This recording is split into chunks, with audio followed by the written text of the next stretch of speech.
அனைவருக்கும் வணக்கம். அனைவருக்கும் பொங்கல் வாழ்த்துக்கள். உங்களோடு இணைகிறேன் உங்கள் செல்லபாலு. எல்லாரும் காலையில் பொங்கல் வைத்திருப்பீர்கள். 2025ஆம் ஆண்டினுடைய தை முதல் நாள் சிறப்பான பொங்கலாக, மகிழ்ச்சியாக, சந்தோஷமாக எல்லோரும் வைத்திருப்பீர்கள். எல்லோரும் தை பிறந்தால் வழி பிறக்கும் என்று சொல்லுவார்கள். தை பிறக்கிறது, வழி பிறக்கிறதா வழி பிறக்கிறதா தெரியல. வழி பிறக்கும் என்று நம்புவோம். நம்பிக்கை தான் வாழ்க்கை இல்லையா? அன்பு மாணவர்களே, பேராசிரியர்களே மற்றும் நண்பர்களே, சென்ற முறை அலைபேசி பற்றி தான் பேசியிருந்தேன்.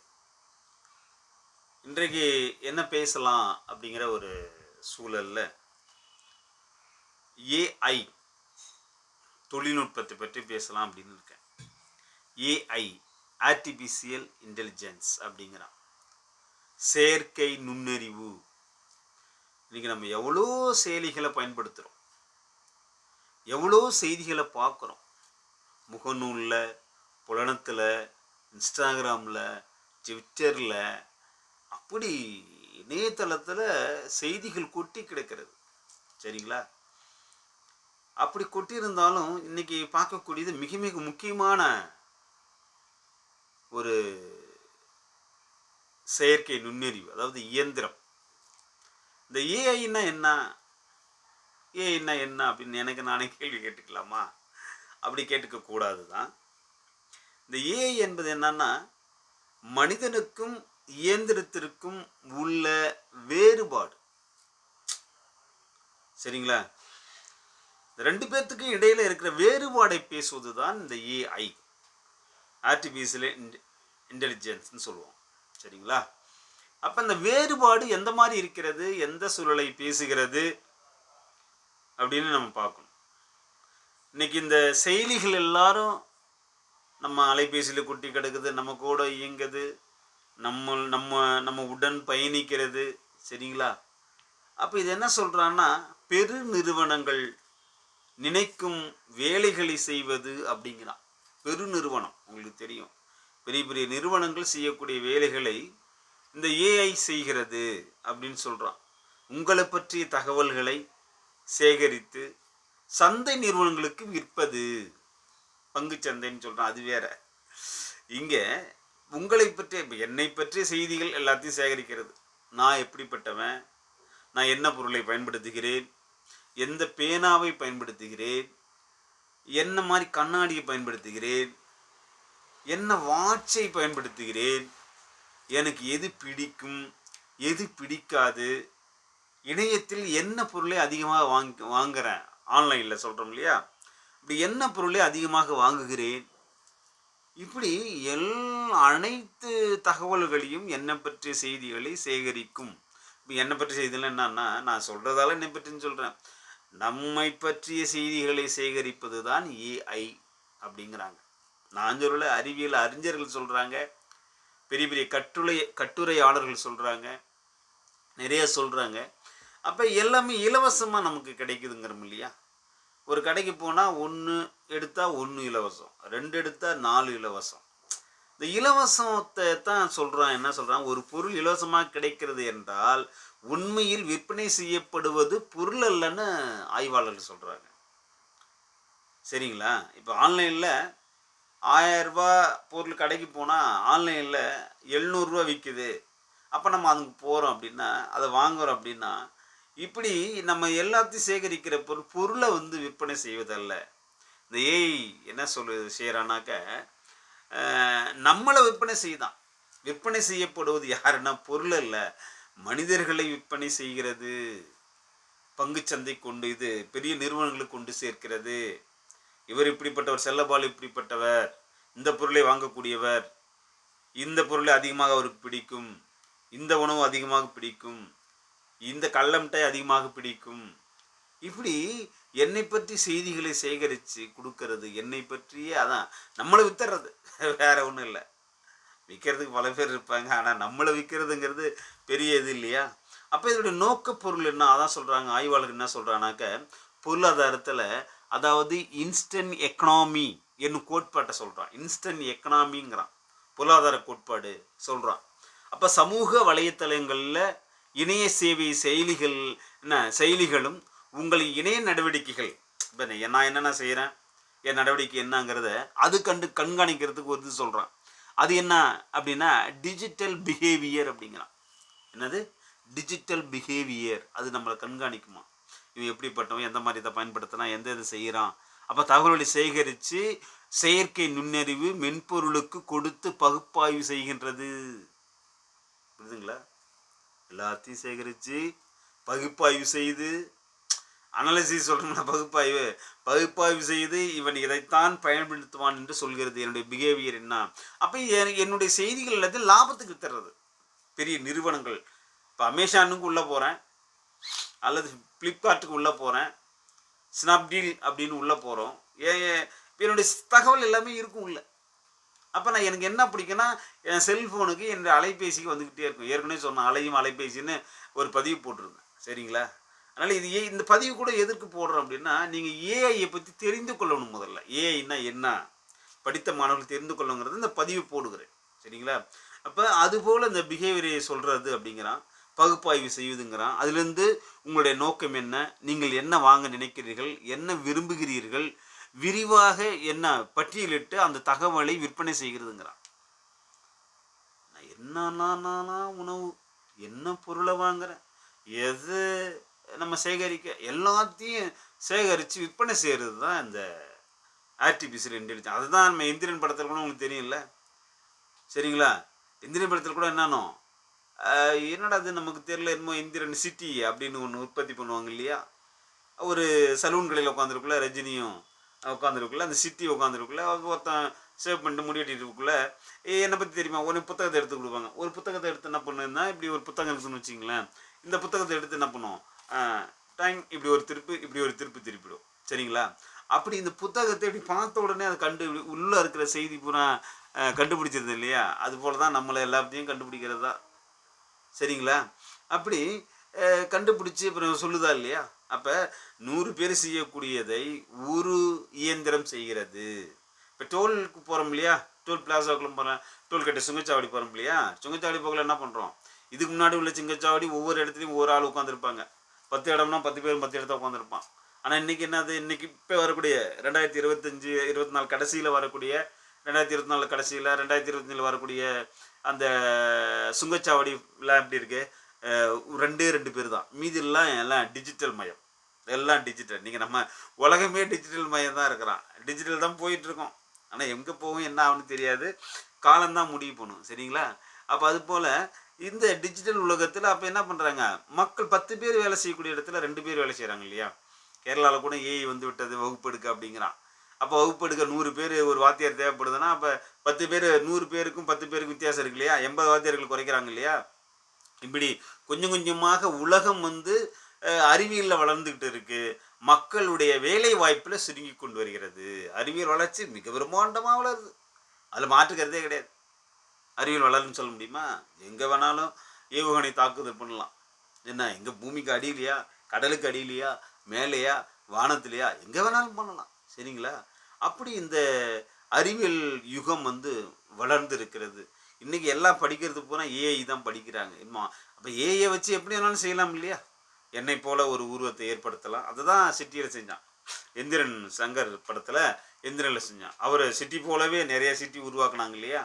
அப்போ ஒரு ஒரு ஒரு இயந்திரத்தை உற்பத்தி செய்வதற்கு அப்போ அது என்ன சொல்கிறதுனாக்க நிறைய பொருள்கள் தேவைப்படுதுங்கிறான். ஒரு இயந்திரத்தை உற்பத்தி செய்யணும்னா அதனுடைய மென்பொருள்கள், அது மின்சாரம், மின்னணு கட்டுமானங்கள்லாம் பல $1 மில்லியன் தேவைப்படுதுங்கிறான்.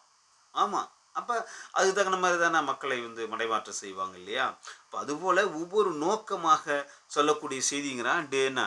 அதுபோல் நோக்கத்தை தெரிவிக்கும் டிஜிட்டல் சமிக்ஞைங்கிறான். நோக்கத்தை தெரிவிக்கிறது, அதுக்கு ஒரு இதை கண்டுபிடிக்கிறான். என்ன குடிக்கிறான், digital signal of digital signal of intent அப்படின்னு ஒன்று கொடுக்குறான், சரிங்களா?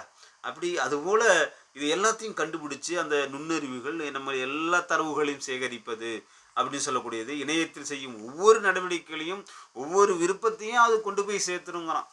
சரிங்களா? ஏஐ சேர்த்துறது அப்படின்னு சொல்கிறான். பெரும்பாலும் ஈட்டி தருகின்றது அப்படின்னு சொல்கிறான். நோக்கப்பொருளாக அரசுடன் கட்டுப்படுத்தி நெறிப்படுத்த வேணும். இதை அதை தான் சொல்கிறாங்க. அரசு இதை நெறிப்படுத்தணும், கட்டுப்படுத்தணும் அப்படின்னு சொல்லக்கூடிய செய்தி இருக்குது. அதுபோல் மக்களின் ஆசை, நோக்கம், விருப்பம் எல்லாம் பெருநிறுவனங்கள் லாபத்துக்கு வேட்டைக்கும் பலியாகும் என வாய்ப்புள்ளது அப்படின்னு சொல்கிறாங்க. வாய்ப்புள்ளதுன்னு சொல்கிறாங்க. அறிவியல் அறிஞர்கள், ஆராய்ச்சியாளர்கள், விஞ்ஞானிகள் என்ன சொல்கிறாங்கன்னா, இந்த ஏஐயால் நிறைய பாதிப்பு. உங்களுக்கு தெரியும், நிறைய நம்மளை போலே நிறைய உற்பத்தி பண்ணலாம். ஆண் போல் உற்பத்தி பண்ணலாம், பெண் போல் உற்பத்தி பண்ணலாம், எது போல் வேணாலும் உற்பத்தி பண்ணலாம். அப்போ ஏஐ தொழில்நுட்பம் $1,000,000 தேவைப்படுது. நம்ம அதுக்கு தகுந்த மாதிரி தானே லேப் ஆய்வுக்கூடலாம் அமையும். அப்போ அதுபோல தான் தந்திரமான உத்திகள் அப்படிங்கிற அதுபோல் வேறு என்ன சார் நம்ம கண்டுபிடிக்கிறோம்? நம்மளுடைய அந்தரங்கத்தை கூட அது ஆராயறதுக்கு வாய்ப்பு இருக்குது அப்படிங்கிறான். ஆமாம், ஒரு மனிதனுடைய அந்தரங்கத்தை ஆராய்வதற்கு வாய்ப்பு இருக்குது, கண்டுபிடிக்கிறதுக்கு வாய்ப்பு இருக்குது. அப்போ இதெல்லாம் என்ன பண்ணணும்? இதெல்லாம் நம்ம சொல்லணும். அப்போ நம்ம உரையாடல் எப்படி நம்ம முன்னாடி அந்த ஏஐ வச்சுக்கிட்டு நம்ம பாட்டு உரையாடலாம். நம்ம என்ன கேள்வி கேட்டாலும் அதுக்கு பதில் சொல்லும். நம்ம கேட்காத கேள்விக்கும் பதில் சொல்லும். இதுக்கு உள்ள நினைக்கிற கேள்விக்கும் பதில் சொல்லும். சரியா?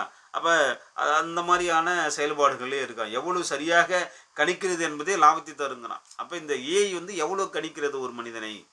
செல்லபாலு எவ்வளோ கணிக்கிறது? மோகனை எவ்வளோ கணிக்கிறது? என்ன இது மாதிரி ஒவ்வொருத்தரை எப்படி கணிக்கிறது அப்படின்னு சொல்கிறாங்க இல்லையா? அப்போ கணித்து செயல்படக்கூடிய தளங்களை தங்கள் சொல்கிறான். அப்போ இதை தான் லாபத்துக்கு விற்றுருவோம் அப்படின்னு சொல்கிறான். லாபத்துக்கு விற்றுறதுங்கிறான். சரிங்களா? அப்போ அதுபோல் செயல்பாடுகளை சொல்வது அப்படின்னு சொல்கிறான். அதுமாதிரி தங்கள் தயாரிப்புகள் 10ங்கிறான். என்ன சொல்கிறான் அப்படின்னாக்க, கணிப்புகளை பயன்படுத்தினால் தங்கள் தயாரிப்புகளுக்கு 10 விற்கின்றனன்னா, நான் தயாரிக்கிறது 10 பொருள் விற்கிது அப்படின்னாக்க, இணையத்தின் மூலமாக, செயலிகள் மூலமாக அப்படி சுற்றி எங்கேயாவது அப்படி என்னது 100 பொருள்கள் விற்கிறது அப்படிங்கிறான். அப்போ அதுதான் அவனுக்கு சந்தைப்படுத்துறது, அதுதான் அவனுக்கு விற்கிறது, அதுதான் ஏஐ செய்யக்கூடிய வேலைகள் அப்படிங்கிறான். அதனால் அன்பன் இது கூட என்ன சொல்லலாம், அவர்களை ஓட்டு போட வைத்ததை குற்றம் சாட்டி சைபர் சைக்காலஜிக்கல் ஆப்ரேஷனுங்கிறான். சைபர் சைக்காலஜிக்கல் ஆப்ரேஷன் கூட இது நம்ம நடத்தலாம். தேர்தல் கூட இது மடைமாற்றம் செய்யும் அப்படின்னு சொல்கிறோம். பயமாக தானே இருக்கும். இந்த இயந்திரம் எப்படி ஓட்டு நம்ம போடுறதுக்கு சரியாக இருக்குது அப்படின்னு நம்ம எல்லாம் நிறைய விவாதங்கள்லாம் வருது இல்லையா? நம்ம அதுக்குள்ளே போக வேணாம். சரிங்களா? அதனால் அன்பு நண்பர்களே, மாணவர்களே, இது நம்ம அப்போ செய்ய வேண்டியது என்ன? இது எப்படி நம்ம பயன்படுத்தணும்? எந்த மாதிரி இருக்குது இந்த டிஜிட்டல் யுகத்தில்? எப்படி இந்த அரசியல் கட்சிகள் எப்படி இதை பயன்படுத்துகிறோம்? எந்த மாதிரி இதை சொல்லக்கூடியது, எந்த மாதிரி பேசக்கூடியது? அப்போ தனியுரிமைக்கும் சுயமுயற்சிக்கும் ஆபத்து ஏற்படுத்துகிறதா அப்படின்ற கூட அறிவியல் ஆழார்களும் ஆராய்ச்சியாளர்களும் விஞ்ஞானிகளும் கொஞ்சம் சந்தேகப்படுறாங்க. வளர்ச்சி என்பது, அறிவியல் வளர்ச்சி என்பது ரொம்ப பிரம்மாண்டமாக இருக்கிறது தான். நம்ம அதில் ஒன்றும் சொல்லல விரும்பல. சரிங்களா? அதனால் இதை என்ன எதுக்காக இந்த பதிவை நான் உங்களுக்கு போடுறேன் அப்படின்னு அது பார்க்கணும் மாணவர்கள்லாம். ஆமாம், என்னோட நெஞ்சுக்கு நெருக்கமாக என்னோடு எப்பொழுதும் பயணிக்கும் மாணவர்கள் இருக்காங்க, பேராசிரியர் இருக்காங்க, பெருமக்கள் இருக்காங்க, நண்பு உறவுகள் இருக்காங்க, நிறைய பேர் இருக்காங்க. சரிங்களா? இது ஏன் நான் இந்த ஏஐ தொழில்நுட்பத்தை, செயற்கை நுண்ணறிவை ஏன் இந்த பதிவு பண்ணணும் அப்படின்னு பார்த்தா, படிக்கிற மாணவர்களுக்கு ஒரு விழிப்புணர்வு ஏற்படுத்தணும். ஆமாம், படிக்கிற மாணவர்களுக்கு ஏஐ என்றால் என்ன, செயற்கை நுண்ணறிவு என்றால் என்ன, இதன் மூலமாக இவர்களுக்கு என்ன பயன் கிடைக்கிறது, இதன் மூலமாக இவருடைய கல்வி அறிவு எப்படி வளர்கிறது, கல்வியருடைய வளர்ச்சி எதை நோக்கி செல்கிறது. அப்போ அந்த செயற்கை நுண்ணறிவுட நம்மளால் அறிவிலும் ஆற்றலையும் வளர முடியுமா? அதை கண்டுபிடிக்கிறதே நம்ம தான் வச்சுங்க, மனிதன் தான் கண்டுபிடிக்கிறோம். அதில் மாற்றுக்கிறதுலாம் கிடையாது. சரிங்களா? அப்படி இந்த மாணவர்களுக்கு அரசு ஒரு விழிப்புணர்வு ஏற்படுத்தணும். 1வதுலேருந்து கொண்டு வாங்க. ஏன்னா என்ன, நிறைய கல்வித்துறையை மாற்றம் செய்கிறோம் இல்லையா? கல்வியில் இதை கொண்டு வா, அதை கொண்டு வா, எதோ புகுத்துறோம் இல்லையா? அப்படி என்பது என்ன, இன்னைக்கு செயற்கை நுண்ணறிவு என்பது என்ன, ஆர்டிஃபிஷியல் இன்டெலிஜென்ஸ் என்பது என்ன அப்படின்னு மாணவர்களுக்கு சொல்லிக் கொடுங்க. ஆரம்ப கல்வியிலேருந்தே வாங்க, அவன் வளரட்டும், அதை பற்றி புரிந்து கொள்ளட்டும். புரியாமல் மாட்டிக்க போகிறான். பையன் எல்லா மாணவர்களையும் செல்ஃபோன் வச்சுருக்கிறான். எல்லா மாணவர்கள்ட்டையும் செல்ஃபோன் கிடக்குது. உலகமே இந்த செல்ஃபோனுக்குள்ளே எந்த ஊர் வேணாலும் எடுத்துக்கலாம், எதை பற்றி வேணாலும் தட்டி பார்த்துக்கலாம், எந்த செயலியில் வேணாலும் உள்ள நுழையலாம், எந்த ஆப் வேணாலும் என்ன பண்ணலாம், டவுன்லோட் பண்ணிக்கலாம், உடனே அதை பார்க்கலாம். இந்த மாதிரி தொழில்நுட்பம் இன்றைக்கி வளர்ந்து இருக்குது இல்லையா? நான் பேசுகிறேன் எதிர்க்க இருக்கிறது ஒரு இயந்திரம் தானே, தொழில்நுட்பம் தானே. அப்புறம் நம்ம இல்லைன்னு சொல்லிட முடியுமா? அதனால் இது அரசு என்ன பண்ணும், ஆசிரியர்கள் என்ன பண்ணும், இதை வந்து விழிப்புணர்வு ஏற்படுத்தணும். அரசும் சரி, ஆசிரியர்களும் சரி, மாணவர்களுக்கு ஒன்றாவதுலேருந்தே கொண்டு வா விழிப்புணர்வு. ஏஐனா என்ன, தொழில்நுட்பம், செயற்கை நுண்ணறிவுனா என்ன அப்படிங்கிறத அவர்களுக்கு விழிப்புணர்வு ஏற்படுத்தணுங்கிறது தான் நம்மளுடைய நோக்கம். அதனால் அதை பற்றிய புரிந்துணர்வு, அதை பற்றிய அறிவு, அதை பற்றிய ஆளுமை, செயற்கை நுண்ணறிவு பற்றிய ஆளுமை, ஏஐ அப்படிங்கிறோம், ஆர்டிஃபிஷியல் இன்டெலிஜென்ஸ் அப்படிங்கிறோம். ஏன் மீண்டும் நான் சொல்கிறேன்னா புரிஞ்சுக்கணும், சரிங்களா? அதனால் அரசும் சரி, ஆசிரியர்களும் சரி, இந்த ஏஐனா என்ன, அதனால் ப்ளஸ் என்ன மைனஸ் என்ன, பாசிட்டிவ் என்ன நெகட்டிவ் என்ன, இன்பம் என்ன துன்பம் என்ன அப்படின்னு பார்க்குறோம் இல்லையா? இதையெல்லாம் கூர்ந்து கவனிக்கணும். அதான் சொல்ல நுண்மான் நுழைப்புலம் ஆய்ந்து ரொம்ப டீப்பாக ரொம்ப ஆழமாக என்ன பண்ணோம், ஒரு செய்தியை நம்ம சொல்கிறோம் இல்லையா? பகுத்தறிந்துங்கிறான், ஏன் எதற்கு எப்படின்னு சில பேர் சொல்கிறோம் இல்லையா? ஏன்னா அப்படி நம்ம கேட்கணும், கேள்வி கேட்கணும் அப்படின்ற ஒரு சூழல் இருக்குது. அதனால் அன்பு மாணவர்களே, அன்பு உறவுகளே, நீண்ட நேரம் பேசிக்கிட்டு இருக்கேன். அதனால் இந்த ஏஐயை பற்றி, ஏஐ தொழில்நுட்பத்தை பற்றி, செயற்கை நுண்ணறிவு பற்றி, ஆர்டிஃபிஷியல் இன்டெலிஜென்ஸ் பற்றி மாணவர்கள் புரிந்து கொள்ள வேண்டும். கல்லூரி மாணவர்கள், பள்ளிக்கூடத்து மாணவர்கள், பல்கலை மாணவர்கள் எல்லோரும் புரிந்து கொள்ள வேண்டும். இதனுடைய நிலை என்ன என்பதை அரசு வந்து கல்லூரிகளுக்கு சொல்ல வேண்டும், பள்ளிக்கூடத்திற்கு சொல்ல வேண்டும். அப்பொழுது அதனுடைய புரிதல், இதை தவறாக பயன்படுத்திடக்கூடாது. அதுக்காக சொல்கிறேன், இந்த ஏஐயை வந்து தொழில்நுட்பத்தை தவறாக பயன்படுத்தி ஒருத்தனை பழிவாங்கன்னா பழிவாங்கலாம். இந்த சிக்கல்லாம் இருக்குது, சரிங்களா?